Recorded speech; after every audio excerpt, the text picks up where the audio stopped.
This podcast is suitable for students between the ages of 16 to 25. If you're interested in self-improvement, productivity, study tips, this is the podcast for you. Welcome to the Sweet and Sour Podcast. My name is Abdulmumuni Hikmat. I'm a student just like you. I'm passionate about personal development and productivity. So, if this is your first time listening to this amazing voice, don't make it your last. If not, sweetie, you know how we roll now. Let me hear you say H to the I to the Q, to the M to the A and the T. H to the I to the Q, to the M to the A and the T.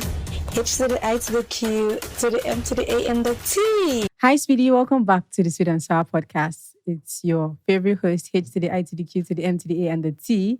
I hope you've been having an amazing day because I have been having a beautiful day.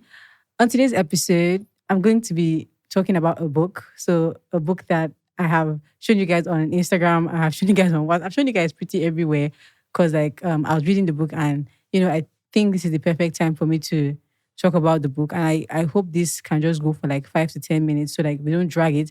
And if you like whatever is said here, you can actually go ahead and read the book. But if you do not, you can actually apply whatever you learn here from, whatever you've learned here from today's video. So we're going to be reviewing this book, The Subtle Art of Not Giving an F, a Fock. Okay, so this book, first of all, let me say that if you want to read this book is 200 and something pages. And I feel like it's not too much. But if you're someone that likes reading a lot, it might be too much for you. So you can, if you want to read it in the span of a month, you can do 10 pages a day. And that would be okay, if you do 10 pages every day, you need 26 days to finish this. Or no, this is 206, so you need 20 days. Or even if you do 5 pages per day, you need 2 months to finish this book. And now naturally, I feel like the title of the book is very dragging. One thing about books is that the cover of a book used to drag people to buy a book, and the title of a book would drag me personally to buy the book. Because there's this book I read, Why Men Marry Bitches. Now, obviously, I'm not a bitch, if it makes sense. But when I saw the book and I'm like, okay, why would somebody title this book Why Men Marry Bitches? You get?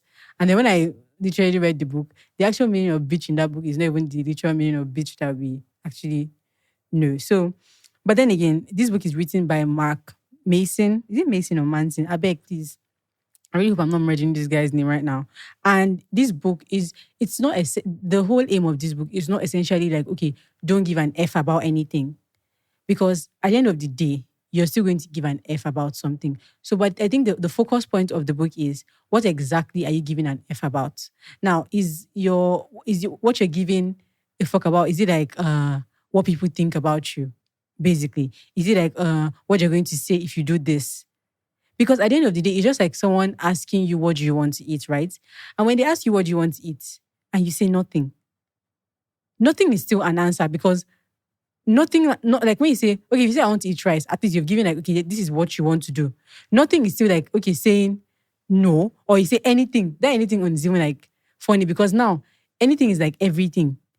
And anything is still choosing something. I really hope you guys are understanding me because it feels like I'm saying so much. So I'm going to read because I've made some points down. So I'm going to read from my notes and I'm going to read from the book as well, parts that I really liked in the book. So then there's this part that said that what matters to the society, what matters to you actually, and not what society say matters to you now. I really like this particular part, and this is in chapter 1. And this is important because the society will tell us that okay, if the definition of success is probably if you have a penthouse, if you have maybe 4 cars, if you don't have a Benz, you're not successful. And the actual reality is that success is relative. If to you, success means that you want to have a small home that is just okay, 4-bedroom. I'm just saying, some people now, they want to have more than one house. They want to have a house in Abuja. They want to have a house in Lagos. They want to have a house in different places. And maybe to them, that's what would make them seem like they are successful. Your success doesn't have to be a measure of what someone else thinks success is. What is success to you? Success to you, okay, having a family. Is success to you, okay, maybe passing that exams? What exactly is it to you? If success to you is actually passing and not even getting an A, then you've become successful if you actually pass. Some people, success to them is that they must get a distinction. But must that be the measure of your own success? No, it mustn't. So you have to actually sit down and know what exactly success means to you. And it doesn't really matter. And it's okay not for it not to be like, okay, for you to be successful, you have to have Benz. If you don't have Benz, if you have another like type of car and you're okay with it. Some people like, what's the name of this car? One of my friends, she really likes this car, a Mini Cooper. Hey God, please don't let me bloody. God bless you. Thank you. A Mini Cooper, right? So to her, like, that's like the car that she would, her dream car. And then I was like, she was talking about it so much. And then I was like, let me even see the car you're talking about. And then she showed me, I was like, what is this? So it is very, very relative. To me now, that's not like what I would say that I want to have as a dream car. But to her, like, that's just like what she wants. And it's okay, like, even if a Benz is not what you want as, your dream car, honestly. So the second thing I would like to share is also in chapter 1, and that's the backwards law. So Mark Manson uses this law, and this law is like originally like was stated by Alan Watts. I think he's a philosopher, and it's more like saying that the more we pursue a feeling, or the more we pursue feeling better all the time, the less satisfied we become. Now I was like beginning to say, okay, what's this guy saying? Like, what's the big deal with this guy? Like the way he was writing the book and everything. But then come to think about it, if you're pursuing being beautiful, do you understand? The more you feel ugly. And that's just the reality. If you've never felt like you're beautiful before and you're now like, okay, I want to be beautiful. I want to be like Kim Kardashian. I want to be like this.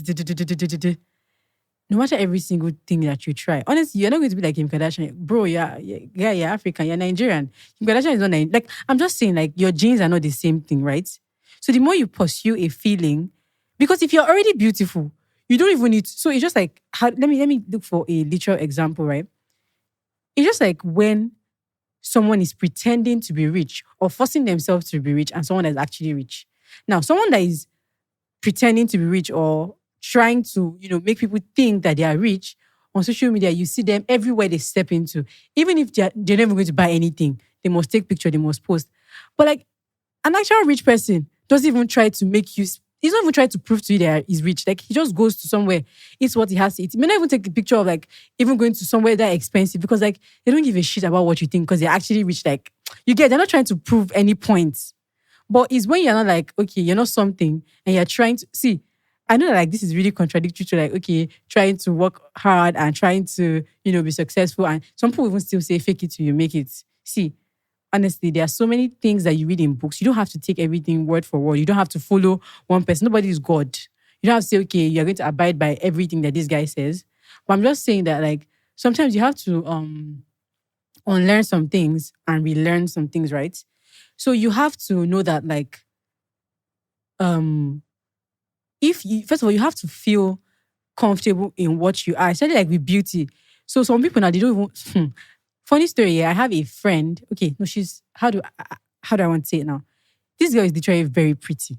I'm telling you guys, like, she's not someone that like, if you'd ask me to list like top 100 people that I know, she would not even be in the category of people that I would say, okay, they're ugly. But then I was speaking to this girl one day and, oh my God, if you see the hateful thing she had to say about herself, that she doesn't think she's beautiful enough, that sometimes she looks at herself and she's like, what is even this? I'm like, okay, what is your standard of beauty? And then she's like, K-drama kind of beauty standard. And like, I'm like, me that I look at these people, I'm like, oh my God, these people are not even fine. Do you get? So if you want to even be beautiful, like, so now this girl is actually beautiful to me and to a lot of people, but she doesn't see herself as beautiful. So no matter what she tries to do, honestly, she's never going to be beautiful no matter what to herself. And that's the honest truth. And then I feel like at some point you begin to rub off on people and then nobody is going to even really see her as like one beautiful person. But you guys, take what you want to take. Oh, I'm not saying you should take this one by force. Okay, so let's go to okay, there's this particular part that says like you have to give a fuck about something. You have to care about something. Now, but the point of this book is not to care about everything. We have to care about the things that are important most to you. Why would you be caring about like, okay, oh God, what we don't even know is that in this life, sometimes we're so self-conscious. I think they call it like the spotlight effect, where you think that like everybody is looking at you, everybody is like blah, blah, blah, blah, blah, blah. people have problems. So why would you think that, like, okay, of everything now, they will just come and sit down and start analyzing you, especially if you're not even a celebrity. You know, there's the celebrity effect and everything, but like, you're just a normal person. You're going somewhere and then like you wore a trouser and the trouser is torn. And the part that is torn, like, you know that, okay, people can't really see it, but you're so self-conscious that, okay, everybody's looking at you. And maybe two people are laughing at your back. Then you suddenly begin to think that it's because of your trouser that is torn that they cannot see. Meanwhile, like, they're just gisting their thing away, and then like you just feel like, okay, no, it's you. First of all, like, nobody's thinking about you. Like, nobody gives a shit. Like, people have problems. People are selfish. So please, like, first of all, just if you're not a celebrity, just know that, like, people are not really thinking about you that deeply. Because if someone except you maybe made the person feel bad or feel bad actually, or maybe feel too good or whatever. I'm just saying that actually people are not really, like, giving a shit about you. So the next part next thing I would like to talk about is like the rock star problem. So that's like in page 76 of this book, right? And this is more of like about values. So what happened in this page? So Mark Manson spoke about, like, or wrote about two musicians. Now, one of the musicians, he was kicked out of his band and he was so angry. I think it was the Beatles. Yeah, I think the Beatles is a very popular band. They are known. So, but then in the early stage of their career, like, they kicked this particular person out of the band. And when they kicked him out, he was so angry because, like, there was no, like, valuable reason for them to have kicked him out, right? And then he said to himself that, like, he was going to be better, build a better band, not brand, than like the Beatles. You understand? So that was his measure of success. So to him, for him to be successful means he has to beat his previous band, the band that they kicked him out of. Unfortunately, he was a very successful person, but he never felt successful because he never ever beat the previous band. And now the previous band probably will have, like, okay, 350 million, is it streams they call it, maybe on their music or whatever. But he is hitting like 15 million, 100. But he was never satisfied with, however, whatever, like, milestone he got to. And so he felt honestly, I think he died very sad. He's a very sad human being because of that particular value he placed on his success. And now there was a second musician as well, kicked out of his band. Obviously, like, for them to kick you out of a band for no reason, it's very infuriating and, like, annoying and everything. But when he left the band, he didn't go out to start another band or anything like the previous musician did. So what this person did, I think I can't remember the exact thing, honestly. But I think what did he even do, Seth? Probably he did something else, just became successful, you understand? With another thing that he was doing. I don't think he was into music and all of these band things again. But he got married, had a family, and, did all of these wonderful things. So in an interview, they asked him if he felt like, okay, he was successful and all of this. And he was like, yes, that even though he was kicked out of the band, having a family and all of these things made him successful because now his children that he had, in the space of after being kicked out and everything, they are doing well. He's happy to see that, like, something good could come out of him, even after the whole process that he put him, like the whole thing that had happened to him, something like that. And so he felt like really successful that, okay, in these years of his life, he had achieved something with his family. Now, these are two musicians, the same situation, but how everybody chose to handle it or the values that everybody placed on success was different. So this is like the importance of value, and you can find this on page 76. Now let's go to page 90. And you know why I like this page 90? Page 90 is like something that, like, they taught us in med school, right? And so it's saying that problem is not necessarily bad. Problem is good. Basically, in medicine, they'll teach you something that when you feel pain is not a bad thing. Because when you can feel pain will allow you to, like, run away from danger. Pain will tell you that something is going on. Now, so what happened to diabetic patients is that they get to a point in their situation that they stop feeling pain. Now, when you stop feeling pain, your body can't tell you that something is going on with you. You don't know that, like, okay, you step on a nail, you don't know that it's painful. You can't even feel it. Now, you stop feeling pain, right? Because you stop feeling pain, your body is not able to repair the damage that is going on. And then this keeps going on until it gets to a point where that diabetic patient will have to cut their foot because they could not feel the pain of the whole thing that was happening to their body till it got so bad that their body has to start rejecting their cells. So problem is not necessarily a bad thing because now, okay, let me actually read the actual lines in this book. So I was just using the whole pain thing as an example to problem. So it's like imagine that somebody, this is in chapter 5. Imagine somebody points a gun to your head and tells you have to run 26.2 miles under 5 hours, unless he'll kill you and your entire family. Now, this is like you would be like, it sucks, right? Now, imagine you bought a nice running shoes and you trained for months and you completed your first marathon with your closest family. And it was still this exact 26.2 miles. The only difference is that now, one of this problem is like, how do I say this? Now, an exact same person is running the 26.2 miles when they point the gun to their head and when he decided to like do a marathon. But when you choose this problem, when you say, okay, this problem, I was the one that chose it. Now, the difference between these two situations is that the first one, someone points a gun to your head. You did not choose that problem. So that's why like, it will be very like, I don't know, painful to go through that experience because now you're nervous, you're having anxiety. If you don't run that mile in maybe a particular amount of time, they'll kill your family.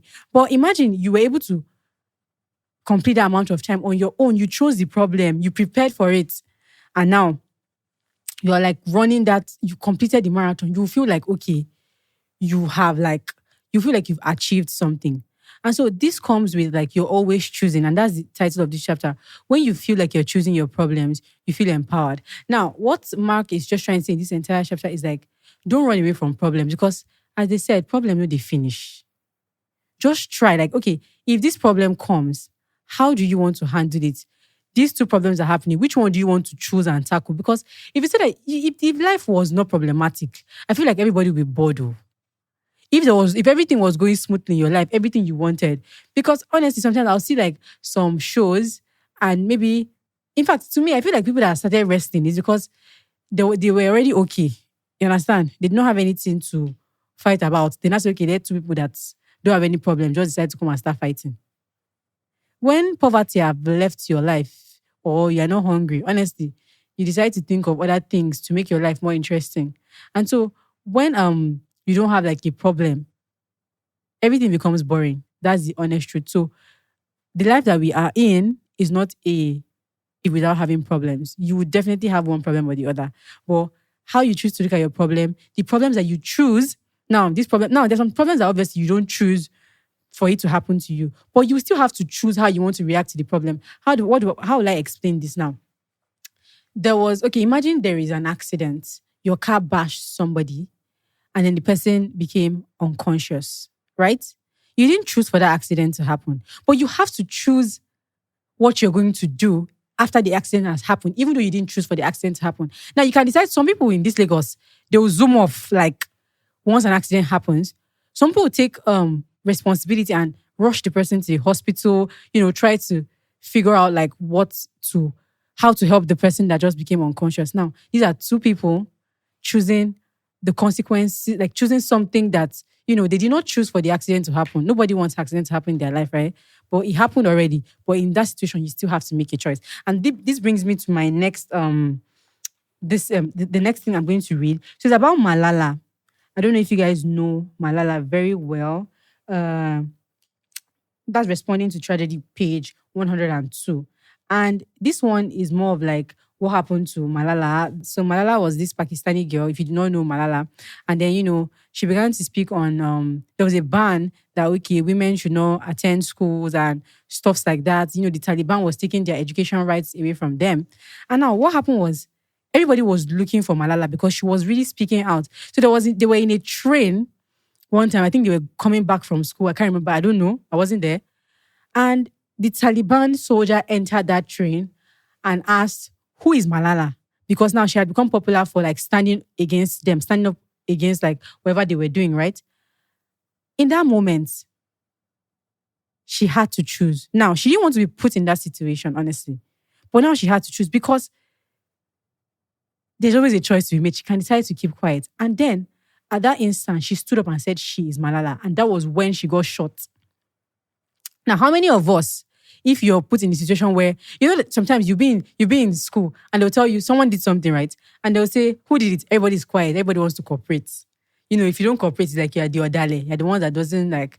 You don't know how to cooperate with people, and everybody start beefing you and something like that.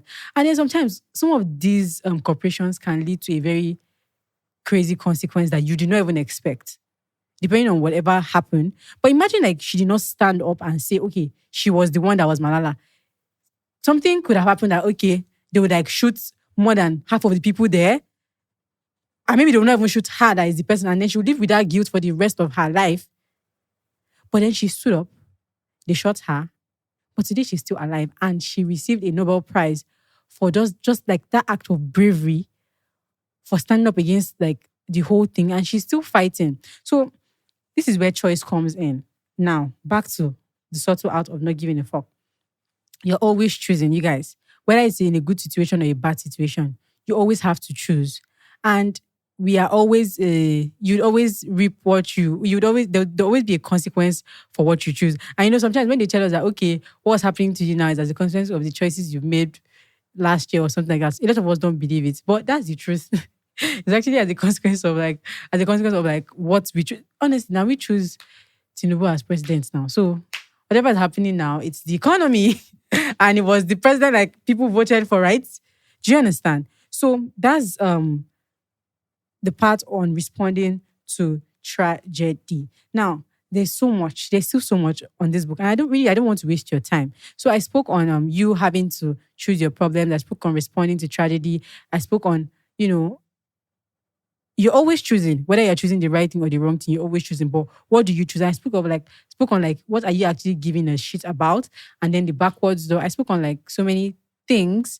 I really hope that you learned something from this episode. And if you really think that this book is something you'd like to read, you can try it out. You don't have to like follow everything. Honestly, if I would give this book a review, I'd give it 7 because I don't know. I feel like the books I like to read, there is a format that they used to write that Mark Manson did not really write in that format. And that's okay because like obviously not everybody writes in a particular format. But overall, the book made sense because in this day and age, social media, you can think that everybody is, okay, there was one, I forgot to tell you guys this part before I go, right? So there was this part where Mark Manson was talking about like should I say he's a farmer or what he? And he was talking about like in his own days, if he felt sad, at some point in his life, right? If he felt sad for something, he would just be like, oh my God, I'm sad. And then like, after like 10, 20 minutes, 30 minutes, he'll be like, oh, there's work to do, go back to the farm.